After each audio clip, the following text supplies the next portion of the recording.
Praise the lord. ఎలా ఉన్నారు? ఈ వారము రిజెక్షన్ గురించి ఒక 5 పాయింట్స్ మాట్లాడదాము. రిజెక్షన్ ఎవరన్నా మనల్ని తిరస్కరించారంటే చాలా బాధ అనిపిస్తది కదా! ఎవరన్నా మనల్ని తృణీకరించారంటే అంటే అంగీకరించకపోతే కొంచెం బాధగా అనిపిస్తది. యెషయా గ్రంథం 53 అధ్యాయంలో రాయబడింది. మనుషుల వలన ఆయన తిరస్కరింపబడిన వాడాయెను. He is rejected of men. మనుషులందరి వలన మనందరి వలన ఆయన తిరస్కరించబడ్డాడు. ఆయన విసర్జింపబడ్డాడు. ఆయన తృణీకరించబడ్డాడు. కానీ యేసయ్య ఏం చేశారంటే ఆయన రిజెక్షన్‌ని పట్టించుకోలా. ఎవరైతే ఆయన్ని తృణీకరించారో, ఎవరైతే ఆయన్ని తిరస్కరించారో వాళ్ళని పట్టించుకోలేదు కానీ, ఆయన ఏ పని మీదైతే భూమి మీదకొచ్చాడో తండ్రి చెప్పిన పనిని భూమి మీదకొచ్చి ఆ పనిని ముగించుకొని ఆయన పరలోక రాజ్యానికి ఆరోహణమయ్యి, ఆయన తండ్రి కుడి పార్శ్వం పక్కన ఆసీనుడయ్యి, ఇప్పుడు మనుషులందరి చేత మహిమపరచబడతా ఉన్నాడు. ఏ మనుషులైతే ఆయన్ని తృణీకరించారో ఆ మనుషులందరి చేత ఇప్పుడు మహిమపరచబడతా ఉన్నారు.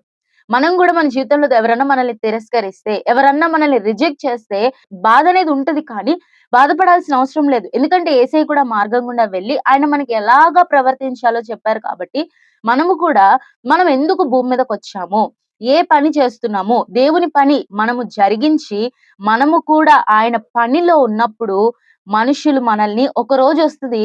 ఆ రోజు మనుషులందరూ గూడా మనల్ని చూసి ఎందుకు తిరస్కరించామా అని ఆలోచిస్తారు. మత్తయి సువార్త 21 అధ్యాయంలో నిషేధించబడిన రాయి మూలకి తలరాయి అయింది. ఎవరినైతే తృణీకరిస్తారో, ఎవరినైతే విసర్జిస్తారో వాళ్ళే ఒక సమయం వచ్చేటప్పటికి వారితోనే అవసరం వస్తది. చాలా సార్లు మన జీవితంలో కూడా తృణీకరింపబడి ఉంటాం కదండీ! రిజెక్ట్ చేయబడి ఉంటాం. పలానా వాళ్ళు మనల్ని యాక్సెప్ట్ చేస్తారు అని అనుకున్న వారే మనల్ని రిజెక్ట్ చేసుంటారు. అప్పుడు చాలా బాధ అనిపిస్తది. ఆ సమయంలో ఏం చేయాలంటే మనము ఏ పని మీద అయితే ఉన్నామో, మన గోల్ ఏంటి? భౌతికంగా కానీ, ఆత్మీయంగా కానీ మన గోల్ ఏంటి? మనం ఎయిమ్ ఏంటి? దాన్ని ఆలోచించి, ఆ విషయం మీద దృష్టి పెట్టి మనం జీవిస్తున్నప్పుడు ఒక రోజొస్తది.